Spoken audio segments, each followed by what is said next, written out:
வணக்கம் மக்களே.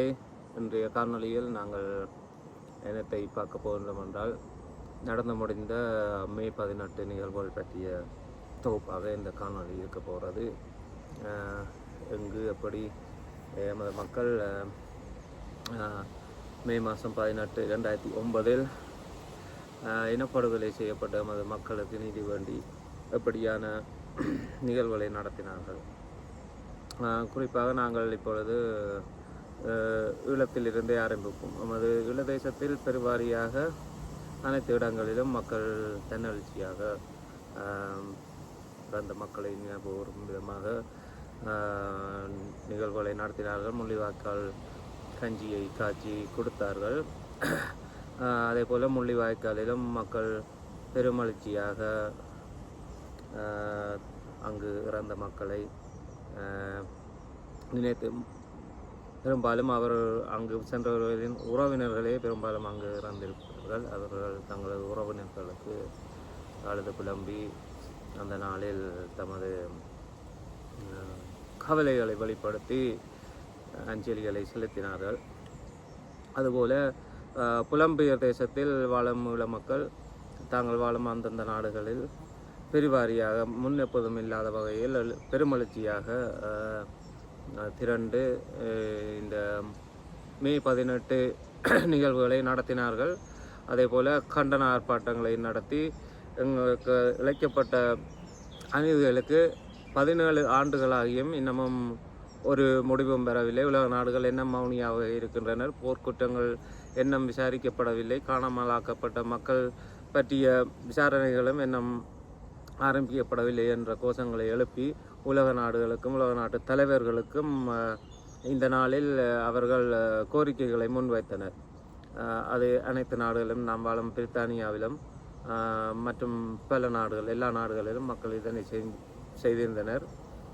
நானும் நேற்று சென்றிருந்தேன். நீங்கள் நேற்றைய காணொளியில் பார்த்திருப்பீர்கள்.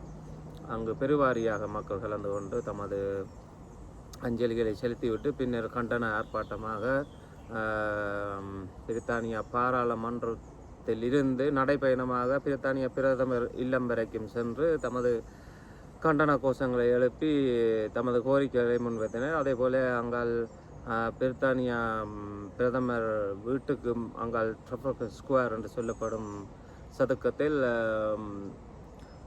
மக்கள் பெருவாரியாக திரண்டு தமது அஞ்சலிகளை செலுத்தினார்கள். அதே போல் சிறுவர்கள், பெரியவர்கள், இளைஞர்கள் அனைவரும் இணைந்து பெரும் நடன நிகழ்ச்சி நடத்தி கவன ஈர்ப்பை ஏற்படுத்தினார்கள். பெரும் மகிழ்ச்சியாக இருந்தது. அதுபோல தமிழ்நாட்டில் கட்சி பேதமின்றி அனைவரும் நேற்றைய தினம் இறந்த மக்களுக்கு அஞ்சலி செலுத்தி பொதுக்கூட்டங்கள், நடைபயணங்கள், நிகழ்வுகள், உள்ளரங்கு நிகழ்வுகள் என பல நிகழ்வுகளை நடத்தினார்கள். பெரும் மகிழ்ச்சியாக இருந்ததை பார்ப்பதற்கு. மக்கள் முன்னைய விட இந்த ஆண்டு பெருமகிழ்ச்சியாக அனைவரும் இந்த நிகழ்வுகளை மேற்கொண்டது ஈழத்தமிழர்களாக பார்க்கும் பொழுது எங்களுக்கு பெரும் மகிழ்ச்சியாக இருந்தது. குறிப்பாக சொல்ல வேண்டுமென்றால் நாம் தமிழர் கட்சி இந்த நிகழ்வை ஒரு பெரும் மாநாடாக நடத்தி முடித்திருந்தனர். பெரும் திரளான மக்கள், பல்லாயிரக்கணக்கான மக்களை கூட்டி இந்த நிகழ்வு செய்யப்பட்டது. அங்கே மக்களுக்கு அஞ்சலி செலுத்திவிட்டு அண்ணன் சீமான் பெரும் உரை நிகழ்த்தினார். மக்களுக்கு பல தகவலை வழங்கினார். அதுபோல் பல கட்சியினர் வந்து தங்களின் அஞ்சலிகளை செலுத்தியது காணக்கூடியதாக இருந்தது. அதுபோல தமிழ்நாட்டின் புதிய முதலமைச்சர் திரு விஜய் அவர்களும் தனது பங்குக்கு ஒரு எக்ஸ்தல செய்தியை பதிவிட்டிருந்தார். முள்ளிவாய்க்காலில் நடந்ததை நினைத்து கொள்வோம், கடல் கலந்து வாழும் மக்களுக்கு அவர்களின் துயரங்களில் பங்கெடுப்போம் என்று. நாங்கள் எதிர்பார்த்ததொன்று, ஆனால் நடந்ததொன்று. அண்ணன் விஜய் எண்ணம் தான் முதலமைச்சர் ஆகவில்லை என்றுதான் நினைத்து கொண்டிருக்கின்றார் போல் இருக்கிறது. எண்ணம் அவர் தமிழக வெற்றி கழக கட்சியின் தலைவர் என்று தான் எண்ணிக்கொண்டிருக்கின்றார் என்று நினைக்கின்றேன். அவர் முதலமைச்சர் ஆகிவிட்டார் என்பதை யாராவது அவருக்கு சொல்லிவிடுங்க. ஏனென்றால் அவர் நேற்று பதிவிட்ட எக்ஸ்தல பதிவு வந்து விஜய் டிவிகே ஹைக்யூ என்ற கட்சியின் அதிகாரப்பூர்வ எக்ஸ்தல கணக்கில் இருந்து தான் அந்த பதிவை இட்டிருந்தார். அந்த பதிவுக்கு அவ்வளவு மதிப்பு இல்லை, வேல்யூ இல்லை. நீங்கள் சிஎம்ஓ ஆஃப் தமிழ்நாடு என்ற உங்களின் அதிகாரப்பூர்வ முதலமைச்சரின் பதவியில் இருந்து கணக்கில் இருந்து அதை பதிவு செய்தால் அதுக்கான வேல்யூ வேறு, அதற்கான மதிப்பு வேறு. ஆனால் ஏன் அதை செய்யவில்லை என்று தெரியவில்லை. இது முன்னை மாதிரியான ஒரு கண்துடைப்பாகத்தான் பார்க்கப்படுகிறது. ஏன் நீங்கள் அதை செய்யவில்லை? நாங்கள் எதிர்பார்த்தோம், உலகத்தமிழர்கள் எதிர்பார்த்தது தமிழ்நாட்டு முதலமைச்சர் வந்து சொல்லுவார் எங்களை பற்றி இந்த நாளில் இனவழிப்பு, அதுக்கான அடுத்த கட்ட நகர்வு என்ன என்பதை அறிவிப்பார் என்று எதிர்பார்த்தோம். ஒன்றும் நடக்கவில்லை. ஒரு அதிகாரப்பூர்வ அறிக்கையாக, முதலமைச்சரின் அறிக்கையாக ஒன்றும் வெளிவரவில்லை. அது பெரும் ஏமாற்றாகத்தான் இருந்தது. முதலமைச்சராகி முதலாவதாக ஒரு ஈழத்தமிழர்களுக்கு நடக்கும் ஒரு நிகழ்வு, அதுக்கு வந்து முதலமைச்சர் விஜய் வந்து ஒரு ஆதரவை வழங்குவார், தன்னுடைய நிலைப்பாட்டை வெளிப்படுத்துவார் என்று பார்த்தால் 4 வரியில் முடித்து விட்டார். அது அந்த பதிவில் ஒரு விதமான சாரமும் இல்லை. முள்ளிவாய்க்கால் 2009 என்ன நடந்தது அதை கூட சொல்லவில்லை. அதை சொல்வதற்கு அவருக்கு பயமா என்னன்னு தெரியும். நீங்கள் முதலமைச்சர், இனி யாருக்கு நீங்கள் பயப்படவில்லை? அதை விளங்க. நீங்கள் நடிகராக இருக்கும் வரைக்கும் பயப்பட்டிருக்கலாம், கட்சி தலைவராக இருக்கும் வரைக்கும் பயப்பட்டிருக்கலாம். நீங்கள் தான் அந்த நாட்டின் முதலமைச்சர், உங்களுக்கு என்ன பயம் சொல்வதற்கு? நாங்கள் எதிர்பார்த்தது நீங்கள் அப்படி செய்வீர்கள் என்றால் நீங்கள் செய்யவில்லை. அதுதான் உங்களோட அரசியல். ஈழமக்கள் இதை புரிந்து கொள்ள வேண்டும். குறிப்பாக ஈழத்திலும் புலத்திலும் இருக்கும் தமிழ் மக்கள் கண்ணை மூடிக்கொண்டு ஆதரவு வழங்கிய நீங்கள் இதை புரிந்து கொள்ள வேண்டும். அவர் அதிகாரத்தில் இருக்கின்றார், அதிகாரம் அவரிடம் இருக்கிறது. அந்த அதிகாரத்தை வைத்து அவர் பல விடயங்களை செய்யலாம், ஆனால் செய்ய மறக்கின்றார். வெறும் ட்வீட் தானா எங்களின் அரசியல், எங்களின் போராட்டம், எங்களின் துயர்? வெறும் எக்ஸ்தல ட்வீட் மட்டும்தானா? அவ்வளோதான், வேறொன்றும் இல்லை. ஒரு முதலமைச்சர் ஒஃபிஷியலான ஒரு அவர் லெட்டர் பேட்டில் இருந்து ஒரு ஊடக அறிக்கைக்கு இருக்கும் மதிப்பு இந்த எக்ஸல பதிவுக்கு இருக்கிறது இல்லை. அதுவும் முதலமைச்சர் கணக்கில் இருந்து வரவில்லை. கட்சி தலைமை, விஜய் கட்சி தலைமை டிவிகே கைக்கு அதிலிருந்து தான் வந்திருக்கின்றார். அவ்வளவுதான் எங்களின் அரசியல் அவர்களுக்கு.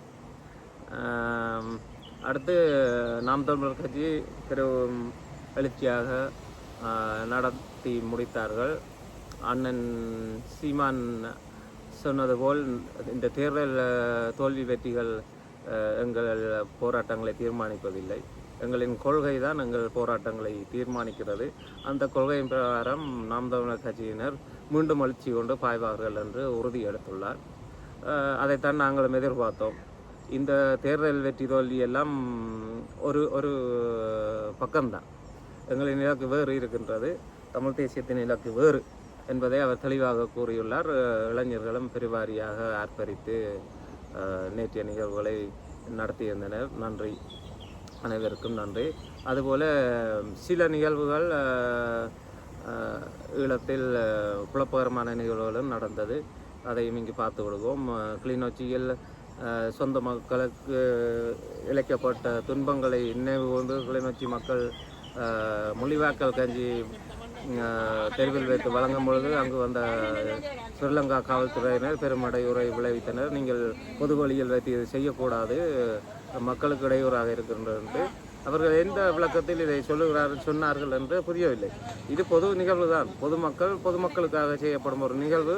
பொது இடத்தில் செய்வதுதான் இயல்பு, வீட்டுக்குள் வைத்து செய்வதில்லை. இது தனியார் நிகழ்ச்சி இல்லை, இது பொது நிகழ்ச்சி. அப்படியாயின் பொதுமக்கள் பொது வழியில் தான் வைத்து செய்வார்கள். இதற்கு ஏன் தடை போடுகிறீர்கள் என்று ஒன்றுமாக புரியவில்லை. விடியல் அரசின் விடியல் இதுதானா என்று மக்கள் விசனம் தெரிவிக்கின்றனர். அதுபோல கொழும்பு வெள்ளவத்தையில் மக்கள் தன்னெழுச்சியாக நினைவேந்தல் நிகழ்ச்சியை செய்கின்றனர். அங்கு வந்த சில சிங்களவர்கள் இவர்கள் தலைவரின் புகைப்படத்தை வைத்து அவருக்கு அஞ்சலி செலுத்துகின்றனர் என்று சொல்லி ஒரு புகைப்படத்தை எடுத்து அதை கொளுத்தி தங்களின் எதிர்ப்பை தெரிவித்தனர். நான் நினைக்கவில்லை எமது மக்கள் தலைவரின் புகைப்படத்தை, அதுவும் அவர் உடையுடன் நிற்கும் புகைப்படத்தை கொண்டு போய் வைத்து, அதுவும் கொழும்பில் அஞ்சலி செலுத்துவார்கள். இது அரசியலுக்காக இவர்களால் புனியப்பட்ட ஒரு சதியாகத்தான் நான் இதை பார்க்கின்றேன். அங்கு இந்த நிகழ்வை நடத்திய மக்கள் தான் இதை தெளிவுபடுத்த வேண்டும். வருங்காலங்களில் அவர்கள் அந்த நிகழ்வில் என்ன நடந்தது என்பதை தெளிவுபடுத்துவார்கள் என்றும் எதிர்பார்க்கின்றோம். சிங்களவர் தங்களது வன்மத்தை இதன் மூலம் தெரிவித்து கொண்டுள்ளனர். இனி அடுத்து வரும் காலங்களில் இப்படியான நிகழ்வுகளுக்கு அரசாங்கம் தடை போட வேண்டும் என்பதுக்கான நிகழ்வாகவே இதை பார்க்கின்றேன். இப்படி ஒரு படத்தை வைத்து இவர்கள் செஞ்சார்கள். இது பயங்கரவாதிகளுக்கான நிகழ்வு, மே 18 மக்களுக்கான நிகழ்வு இல்லை என்று இதை தோற்றுவிக்கும் ஒரு செயற்பாடாகவே இந்த நிகழ்வை பார்க்கின்றோம். அவர்கள் அங்கே நகைத்து தலைவரின் படத்தை எடுத்து கொளுத்துவது போன்ற புகைப்படங்களை பார்க்கக்கூடியதாக இருந்தது. இது ஒரு வெறுப்பு அரசியல் என்பதையும் இங்கு கூறிக்கொள்கிறேன். நன்றி மக்களே. அவ்வளோதான் இன்றைய காணொளியில். மீண்டும் ஒரு காணொளியில் சந்திப்போம். இங்கு பார்க்கின்றீர்கள், வெட்டி வீழ்த்தப்பட்ட மரங்களின் மீது நின்றுதான் நான் இந்த காணொளியை செய்கிறேன். இப்படி வெட்டி வீழ்த்தினாலும் புதிய மரங்களையும் நட்டுள்ளனர். முள்ளிவாய்க்காலில் எப்படி மக்கள் வெட்டி வீழ்த்தப்பட்டனரோ அதுபோல தான் இந்த மரங்களும் இப்பொழுது எழுந்து நிற்கும் நாங்கள்லாம் புதிதாக நட்ட மரங்களும். நாங்கள் மீண்டும் எழுந்து வருவோம் என்பதை கூறிக்கொண்டு இந்த காணொளியை நிறைவு செய்கிறேன். நன்றி, வணக்கம்.